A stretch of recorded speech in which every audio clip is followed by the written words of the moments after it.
Hi hello every one, welcome to Saudi info Tamil. நம்ம இன்றைக்கி இந்த வீடியோவில் எதை பற்றி பார்க்க போகிறோம்னா, சவுதி அரேபியாவோட போக்குவரத்து ஆணையம் ஒரு புது லா ஒன்று அப்டேட் பண்ணியிருக்காங்க. ஸோ அதை பற்றி தான் இந்த வீடியோவில் டீட்டெயிலாக பார்க்க போகிறோம். வீடியோவை ஸ்கிப் பண்ணாமல் ஃபுல்லாக பாருங்கள்.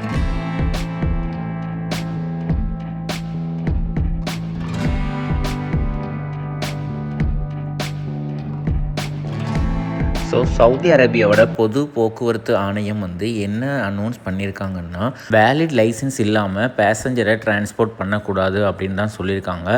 அதுக்கு என்னென்ன கண்டிஷனுங்கிறதையும் அப்படி அதை நம்ம விதி மீறும்போது அதுக்கு என்ன பனிஷ்மெண்ட்டுங்கிறதையுமே இந்த லாவில் டீட்டெயிலாக எக்ஸ்பிளைன் பண்ணியிருக்காங்க. அதில் என்னென்ன பண்ணக்கூடாது அப்படின்னா, பயணிகளை இப்போ டேக்ஸி வேணுமா அப்படிங்கிறதையும் கேட்கக்கூடாதுன்னு சொல்லியிருக்கிறாங்க. அப்புறம் நம்ம அவங்கள்ட்ட போக்குவரத்துக்காக நம்ம கம்பல் பண்ணி அவங்கள யாரையுமே இன்வைட் பண்ணக்கூடாதுன்னு சொல்லியிருக்காங்க. இல்லைன்னா அவங்கள எதுவுமே இடையூறு எதுவுமே பண்ணக்கூடாதுன்னு சொல்லியிருக்கிறாங்க.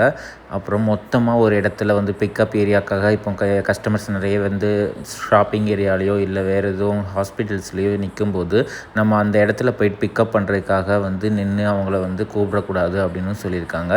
அப்புறம் நம்ம டேக்ஸி டிரான்ஸ்போர்ட் பண்ணுறதுக்காக அப்படியே ரோம் பண்ணி அலையக்கூடாது, சுற்றி திரியக்கூடாது அப்படின்னும் சொல்லியிருக்கிறாங்க.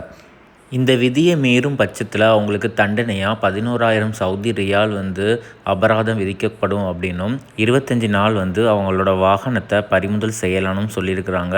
அது மட்டும் இல்லாமல் இதை அகைன் திரும்பியும் பண்ணுறதா இருந்தால் 20,000 ரியால் வரைக்கும் அபராதம் விதிக்கக்கூடணும். 60 நாள் வரைக்கும் வாகனத்தை பறிமுதல் பண்ணி வைக்கலாம், இல்லை ஏலத்தில் அவங்க விற்கிறதுக்கும் வாய்ப்பு இருக்குன்னு சொல்லியிருக்கிறாங்க.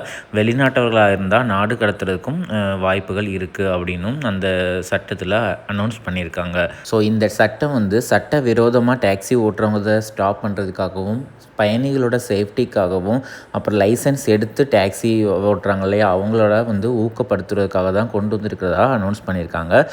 இந்த வீடியோ உங்களுக்கு யூஸ்ஃபுல்லாக இருந்ததுன்னா வீடியோ லைக் பண்ணுங்கள், உங்கள் ஃப்ரெண்ட்ஸ்க்கும் ஷேர் பண்ணுங்கள். மீண்டும் இன்னும் இதுபோல் வீடியோவுக்கு நம்ம சேனலை சப்ஸ்கிரைப் பண்ணிக்கோங்க.